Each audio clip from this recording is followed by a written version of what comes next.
All right. Welcome back, listener, to the Forest Brothers podcast. It's your boy, Mutsa Chris Don, back in the cut with my two brothers, Mr. Nkosi and Mr. Sangi. What is up, brothers? Good to have you here. Good to have you here. Thank you, listener, for joining us. Today's episode, we'll be chatting about the Arsenal versus Chelsea game that took place this past weekend. In case you did not know, that was a 1-1 game. It was a draw.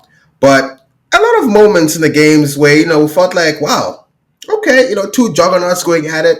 Currently, Chelsea sit third in the Premier League table, and Arsenal sit fourth.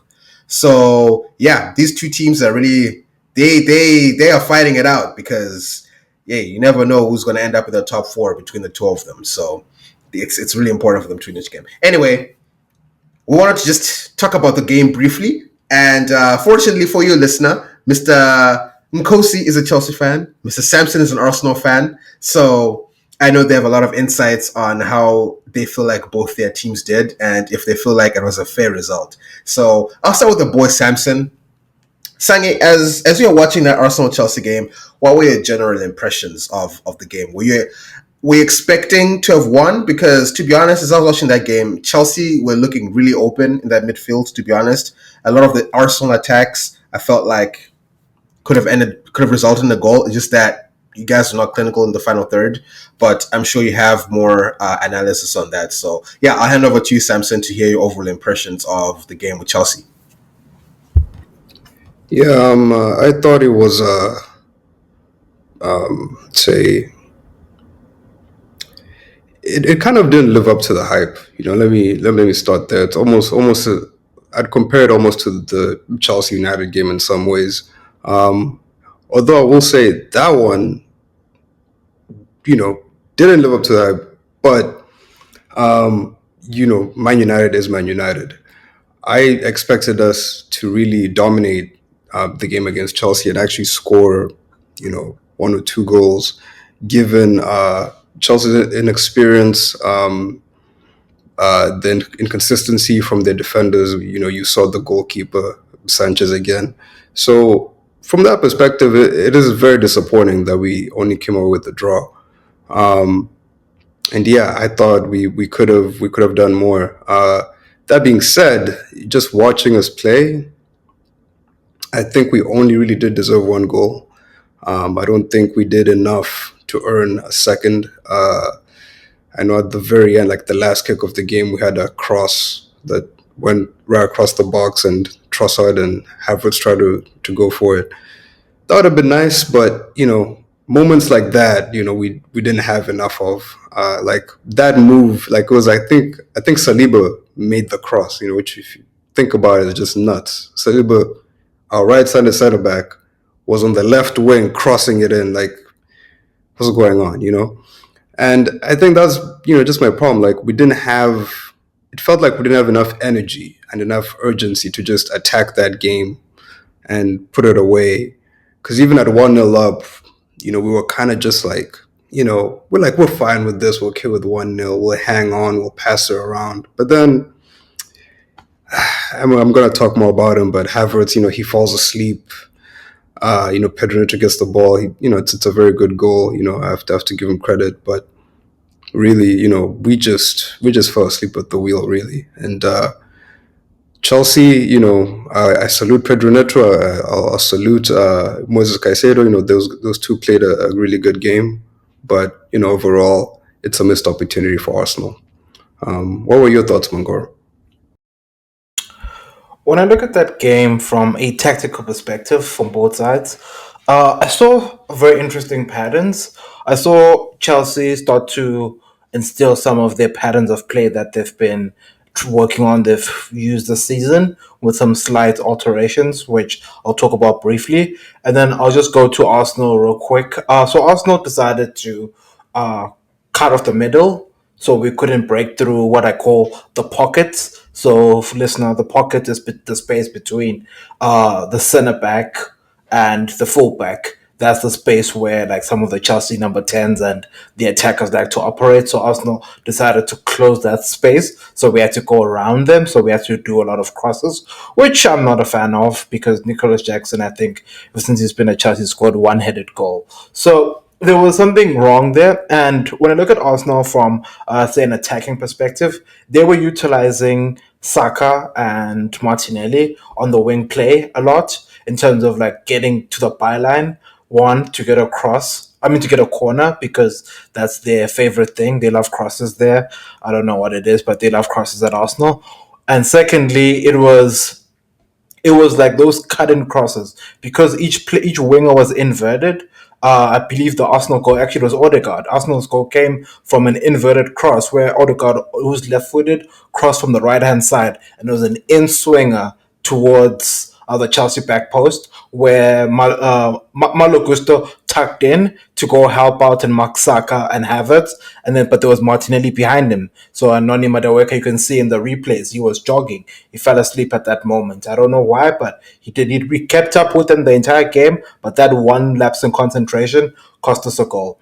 So when I look at the game, I look at it from a tactical perspective. Chelsea on their side, I would say they played their style. They try to play out from the back, where you would see the ball play from Sanchez to Levi Cole, and then from Levi Cole with his passing ability, fizz it into Jackson.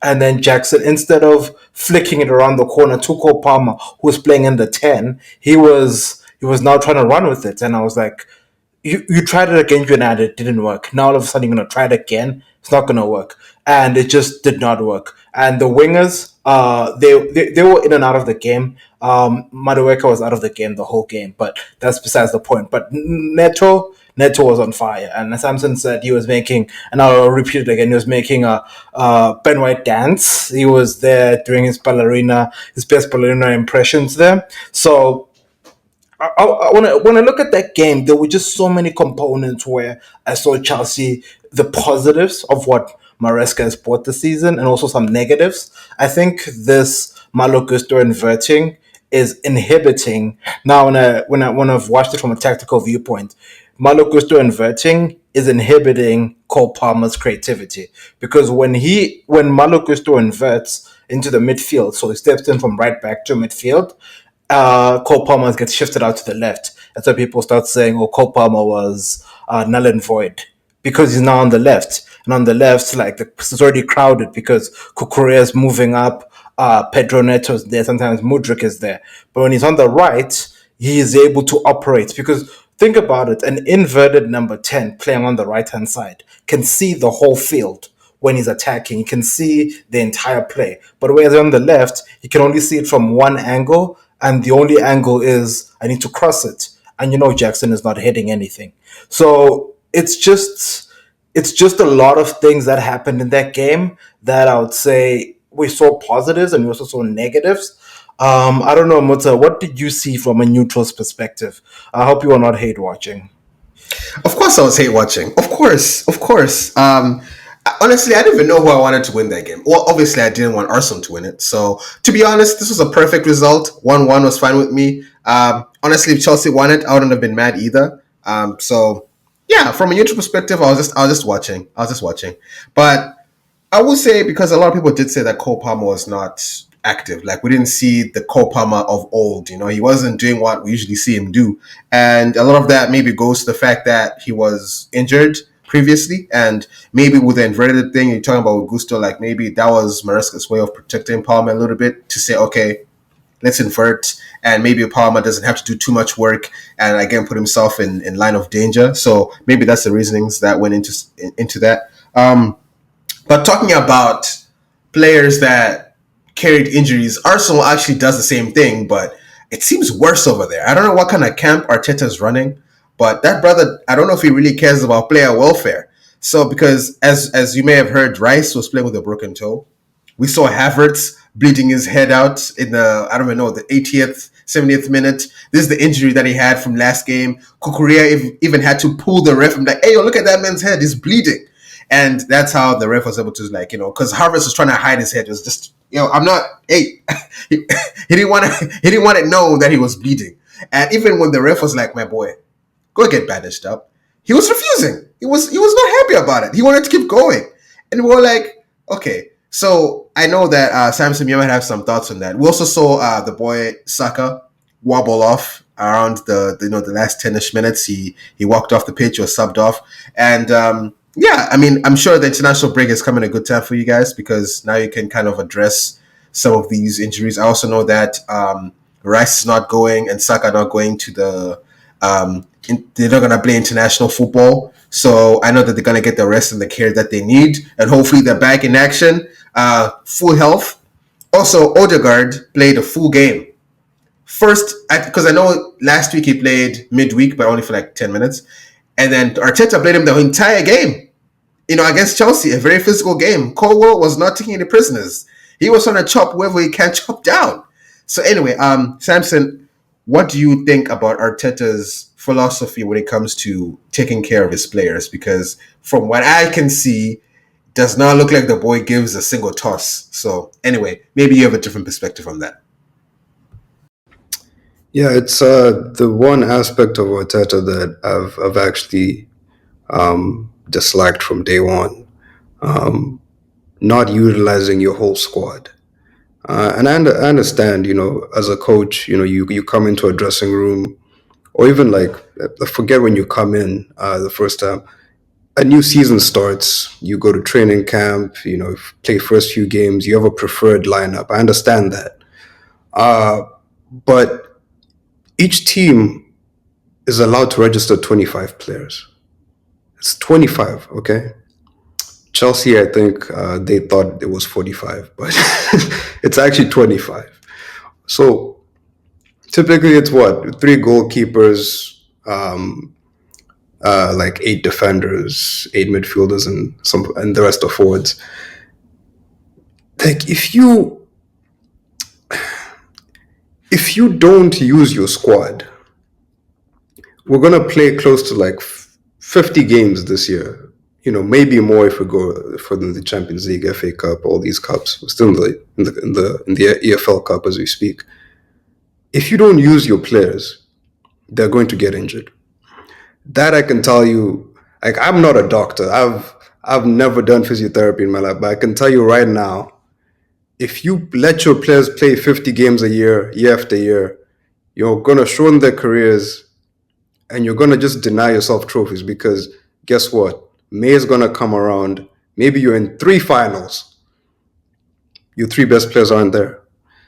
You lose. You complain. Oh, the schedule, the squad. It's you. You did this. This is your fault. And I blame Arteta so much because we had squad players, that we sold in the summer. We had Eddie Nketiah, who's now at Crystal Palace.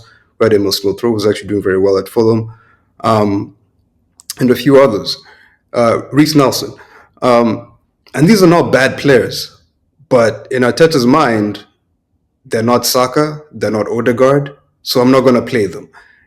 And it's not good coaching. I have to say, like it's something that I feel like the elite coaches are able to do. Elite coaches are able to just manage, like, because you talk about managing games, right? And we say Arteta is such a great game manager. You see Arsenal high pressing, low blocks, great. There's also managing a squad and managing a team and managing a season. That's why you saw Pep Guardiola resting Phil Foden all through August. I don't think the guy played, but he was available. But Guardiola didn't want to play him. He was like, this guy has played so much football. He played for England. I'm going to give him a rest. That is squad management, and it's important because if you don't do that in the big moments, your players who maybe say they're injured, tired, Saka had to go off in the last game. Who do you put on? Gabi Jesus. Gabi Jesus has played, I think, I'm not even sure if he started a game yet. If he started a game, maybe it's like in the EFL Cup, probably one or two. The guy was dribbling right into Chelsea defenders. Like, this is a guy who's known for his dribbling ability. He could not dribble past one person. Like, that is confidence. That is a lack of confidence. That is a lack of, match sharpness. And that is what you have. You have the players who you play a lot, burnt out, cannot finish the 90 minutes. The players who you don't play, can't even do anything on the pitch because they just don't have the sharpness. So you end up just killing the squad's dynamic chemistry, all this.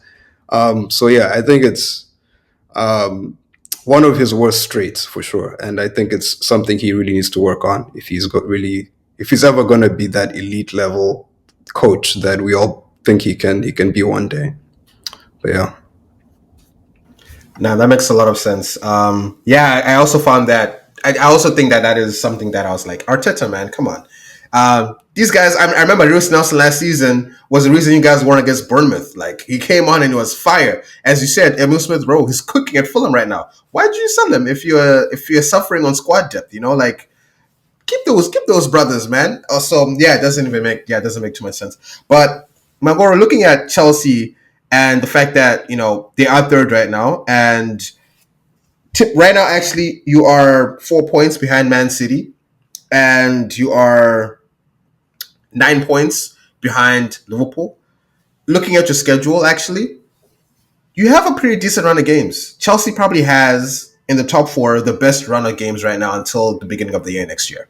So if you guys win even 80% of those, I could see you potentially being second because Man City's game is also tough right now and we've seen their form. So how does that make you feel? Are you encouraged by this, Mangor? Like, do you now feel like okay? Because if we're saying that Arsenal could always win the league, or you guys have the same exact argument you could make, and yeah, I'm just kind of is this something that you're happy to see, Mangora? Like you're surviving the strong teams, and you've got easy teams coming up. So yeah, over to you, Mangora. Just curious what you see about Chelsea's future now as moving forward. The future is very, very bright. It's bright. The £1 billion bottle jobs are coming to the fore now. And I truly believe in what Enzo Maresca is cooking now. I was to be honest with you and the Chelsea fans and all the First Brothers listeners out there. The jury was out. We didn't know much about him. We heard he was a Pep disciple and he was at Leicester. And he also, I think, was at Parma or Palermo, one of the two there. Man City do own Palermo. It could have been Palermo.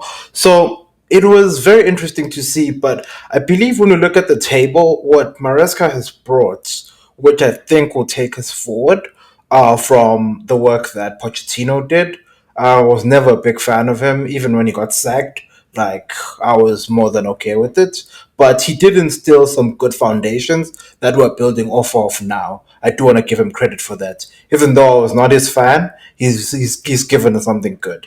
In terms of like the inverting fullbacks, the Kukurea confidence, playing Levi Cole at centre back, Wesley's back, uh, Reese and Malo rotating, those kind of players, giving the players confidence, even Cole Palmer pushing him even more than what he did last year. So I do commend him for that.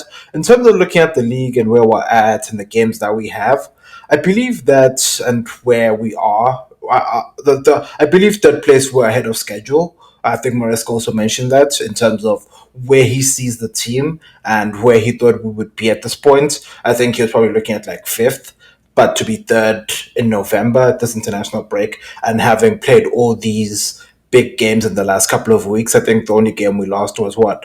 Liverpool. And even that one, like, I'm pretty sure they were just handing it to them, those referees. We spoke about that. Be sure to tune into that episode. So I think for us Chelsea fans, we need to be. I want us to be humble. We need to be humble. We just need to focus on the next game. It's about winning the next game and seeing where we're at. Let's not talk about 100 points and titles. No, no, no, no, no. Don't do any of those things. We've seen other teams do it. I've even subscribed to Arsenal Fan TV just to hear them talk about how they're going to win the league this year. This is their year. No, we're still waiting. We're still waiting. I heard Lamil Yamal wasn't even born the last time Arsenal won a trophy. Just saying. But it's a very interesting time at Chelsea. It's starting to come together in some aspects. I do believe that we still have some Achilles heel. Another week where I will talk about Robert Sanchez in goal as a former member of the goalkeepers union. What an absolute disaster there in the goal. Like as a goalkeeper, if you get scored on at the near post, as like a striker, to give context to the listeners, in terms of like how like the magnitude of that goal that he conceded, it's like a striker missing a sitter. It's like that Torres miss what Robert Sanchez did there. The other thing that I see Maresca needs to maybe fix is he needs to pull young Noni Madueke out for a bit just so that he can freshen up. I think the hat trick has got into his head and all this game time. I think he needs to be humble as well. What that team that just needs to be humble at this point, because I know Man City are not doing well right now. The fixtures do look enticing for us on paper. What I'm mainly going to be focused on Maresca's side is something that Pochettino struggled with, especially with these low, terrible teams that I hate. Is breaking down low blocks. And so far, so good. He looks like he's been able to break down low blocks in terms of like the ones that just want to play against us and sit in. So I'm looking forward to seeing more of that. If we can break down low blocks, maybe by the time we get through all these beautiful fixtures, maybe I'll come back and say I won a title race. But it's about taking one game at a time and then seeing where we're at. Take it one game at a time. Don't listen to all the hype out there saying, well, we're back. No.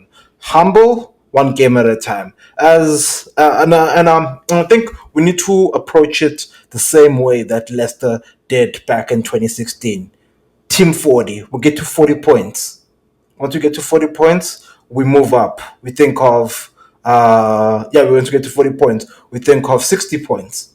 And then when you think of 60 points, you think of 80 points. Just take it step by step. Don't rush. Once you start trying to run, if you can't crawl, there's no point. So that's where I'm at with Chelsea. Hopefully, we follow this mentality. Chelsea fans should not expect too much. They should just be very humble. We still have Sanchez in goal, and we have Jackson. Over to you, Mota. Yeah, I was gonna say, no, that very good points there. And just lastly on the Chelsea bit, I know that there was a lot of chatter about Jadon Sancho not being there, and I saw Joao Felix was also an unused sub. So I kind of have two questions on these players. Number one, this please cue the rumors. Where was Jadon? Because it's not that Man United fans are always trying to say, oh, where's Sancho at? Where's Sancho at? But it's like, hey man, come on. Before, well, like, okay, maybe it was hangover from Ten getting fired, but it sounds like there's something more happening with him. That's why I wasn't winning the squad against Arsenal. So if you can speak on Jadon Sancho, number one. And number two, what's the plan with Joao Felix? Because this is a world class player. We haven't seen much of him this season as of yet. He's come here and there. So what do you think the proper plan should be with Joao Felix? Like, was it just a waste of money? Should he even be at the club? Or do you think that there's a higher plan somewhere with the boy Felix? Because I was expecting to see more of him, and we just haven't seen him. So yeah, those two players, Mangoro. What are your thoughts on that? Um, People can continue with their rumors. Us, we will give you the facts. With Jadon Sancho, it's simple. Against Manchester United, he was ineligible to play against his parent club. As much as he's now a Chelsea player, he's still on loan. We haven't made that deal permanent, so he was ineligible to play against Manchester United. And on top of that, he was ill. Like stories came out that he was feeling under the weather. That's number one. And secondly, I think when he came back from that illness, he picked up a knock. That's why he missed the last game. The other thing I do want to mention, and it also ties into Jadon Sancho, Chelsea have two teams at this point. If you follow Chelsea closely, Chelsea have a cup team and they have a league team. And Sancho is in the league team and he's not in the cup team. So there's a huge distinction between the two where you play in one but you don't play in the other. And that's just how we're managing the squad. So to get to Joao Felix, Joao Felix, I think he was still celebrating the high of all the goals and all the assists and all the fun stuff he was doing against Noah's Ark. The boys, born Noah's Ark, they came to the bridge there and the ship sunk. Like it went under. We poked 8 holes in it and it went under. So that was primarily why I think it didn't put him on. And I think what Maresca is looking at here with Joao is I feel like he's a Pep disciple. He's a system based coach where I feel like he wants to spend time with Joao at the training ground, in terms of like if he needs to put him into the A team, because it's fair to say there's an A and a B team, and the B team is on that plays in the cup, and the A team is on that plays in the Premier League. And I feel like there's certain aspects that Joao hasn't gotten to as yet in terms of understanding the Maresca play, and there's going to be games coming thick and fast in December. Like there'll be a lot of games, there'll be a lot of rotation. The cup players, the B team, you'll start to see them in the Premier League games because come November, December, mainly in December, we're gonna see games 3, 4 days until probably end of January. So there'll be enough time for all these players to get a chance. So we shouldn't be as worried right now. It's part of, I think, the coaching aspect, as well as like this. The games are coming. Like we don't want to rush him, and then now all of a sudden we tell him he's not playing. But the time will come, and he'll be given his chance. Like we shouldn't dispute and think that right now just because he's not playing, it's a waste of money. I believe it was a smart signing. It helped us get rid of Conor Gallagher, and I've been telling people that we needed to get rid of him. Like now, he's not even at the club. Look at how fluid the midfield looks. How fluid. I told you guys about Romeo Lavia. Now you see it. But yeah, that's primarily the situation with those two Chelsea players, Musa. No, okay, no, that makes sense. That makes sense. Okay, cool. And yeah, and just to close off this conversation, we also saw news last week that Edu has basically left Arsenal and is going to Nottingham Forest. And he was the man. And Samson, you correct me if I'm wrong, but he was involved in a lot of the signings that you guys do and make, if I'm not mistaken. So now the fact that he's leaving, and it seems like it's going to be a tough season. I actually don't even know when he departs Arsenal, if it's at the end of the season or if it's beginning of the season or whatever the case is. But I just want to hear your thoughts on what you think the ramifications of that will be for Arsenal. Like, do you foresee things taking a turn for the worse now that Edu's going away? Or do you feel like you're going to bring in a replacement who's just going to do a good or even better job, or you're gonna poach maybe the Brighton recruitment team or whoever deals with that at Brighton? Maybe you guys poach that person. But anyway, yeah, I just wanted to hear your thoughts on Edu's departure and what that means for Arsenal moving forward. Um, Arsenal's director of football position is a little different from what they do over at Brighton and maybe what they do over at Liverpool. Um, I think the role is a lot more. I mean, yes, it's focused on football and managing the squad and things like that, but he's also a bridge between the club and the Cronkies. I think that at this point it's the son, Josh Kroenke, who's mainly overseeing Arsenal. So that's kind of that role's main function. You just being this link and also completing signings and things like that. But yeah, I expect us to just probably just get another guy in. I think he's already gone, if I'm not mistaken. I don't anticipate it being too much of an issue. I know one thing that might change is that we might sign less Brazilian players. Edu was key in a lot of those deals. So maybe that changes, but I think the role as it was designed, because I think before Edu we had some guy called Vinay Venkatesham, with a few other guys. Um, Galani, I believe. I think he's over at AC Milan now. So that role was a little different. It wasn't working the same way it's working right now. So I'm not too concerned. I feel like the Cronkies have an idea of what they want in that kind of person, and you know whatever you see Arsenal doing these days, it's especially when it comes to signings. It's signings that the Cronkies approve of and signings that Arteta approves of, and the guy in the middle just makes it happen. So I don't expect to see much change. Okay, cool, awesome. Yeah, yeah. I just wanted to bring that out and just Yeah, pick your brain on what Edu's departure meant for you. But no, that sounds good. Well, listen, I think that brings us to a good conclusion to the podcast here. Thank you so much for hanging out with us, and I just want to say that, please do like, comment, share, most importantly, subscribe. We love putting out content for you guys. We've got more stuff coming, so you don't want to miss the new drops. Please do, do the things, man. Do the things. Subscribe, like, comment. We love your comments. Comment, talk to us. We'll respond back. So anyway, that's it from me. I'll hand over to the boy Samson to say goodbye as well, and then Mangora, and then we'll close out the podcast. So over to you, Samson, and yeah, and then Mangora afterwards. Yeah, shout out to the viewers. Always a great time hanging with y'all on the Forest Brothers podcast. Always a great time hanging with my brothers. And yeah, Mutsa Mangora, always a pleasure. We'll catch y'all on the next one.